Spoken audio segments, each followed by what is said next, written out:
maybe 20 or 25 years ago, I was in County Kerry, a very beautiful part of rural Ireland, the southwest coast of Ireland, and I got talking to somebody who told me this story about a local person, Hugh O'Flaherty, who had been a Catholic priest and who had lived in Rome during World War II, and with amazing heroism had risked his life to save thousands of people from the Nazis. They were mainly Allied prisoners of war who had escaped, and they fled into Vatican City, which was and is an independent country. And Hugh put together a band of kind of misfits, very eccentric friends, not all of whom were like him, some of whom were not believers, some of whom were from different religions, men, women, very diverse bunch to save all of these people. So they may have saved 6,000 or 7,000 people. We will never know the full extent of it. But I was intrigued by the story of Hugh, and then the more I began to research him,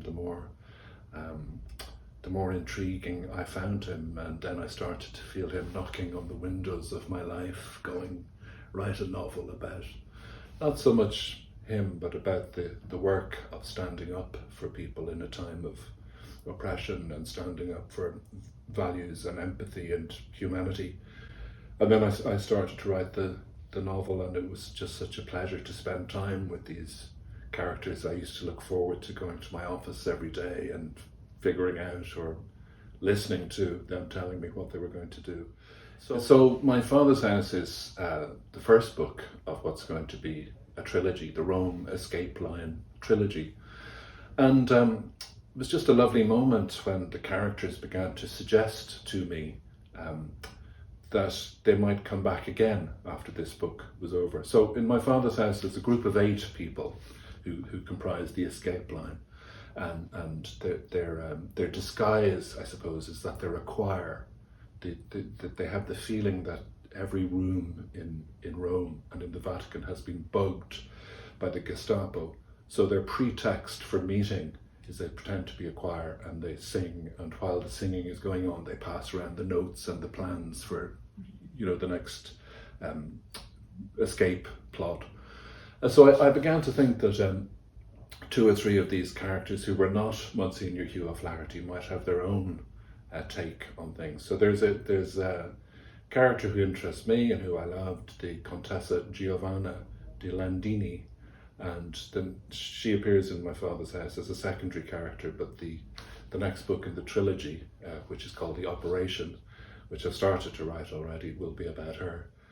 And then the third one is an interesting guy. He's based again on a real character. He was the servant of the British ambassador in Rome, and he was a Londoner. He was into jazz, and I love Soho in London in the 1940s and that kind of jazz and beat and alternative scene. So it was a way of writing about that and connecting that with Rome and with New York, where he's also been. So he's called John May, and the third novel in the trilogy, which is called Legal Tender, will be about John May.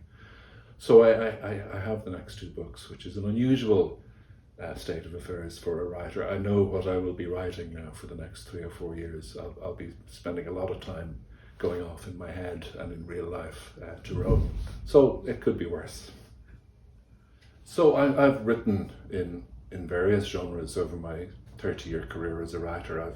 I've been a journalist and a columnist who writes, on a Wednesday, something that's going to be published on a Thursday, and it's probably going to be thrown in the trash by Friday. I've written short stories and movie scripts, and I've written things that are very up to date.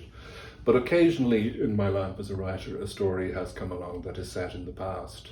And I suppose what attracts me to writing novels set in a time that we didn't know personally is that often it's a secret way of writing about now.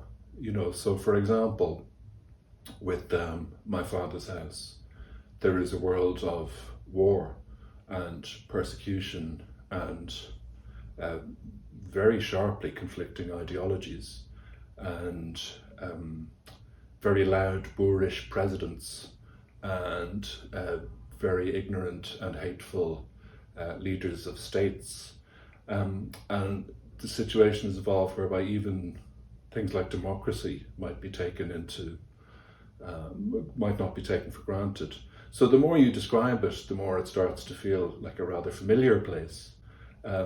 So sometimes I think a way of writing about the present is to write about the past. And it's usually inescapable anyway. I mean, all historical novels are really about the time in which they were written. You know, the great Hollywood epics of ancient Rome are really about Hollywood and the United States in the 1950s, and that sort of triumphant view of the world, and those very, very vivid colours and technicolor and all of that. They're really about America's place in the world. So I think a historical novel can do a sort of stereo act and be about two things at once. And I certainly hope that My Father's House, while it would be of interest to people who are interested in the history of the 20th century, would also have evocations of the now.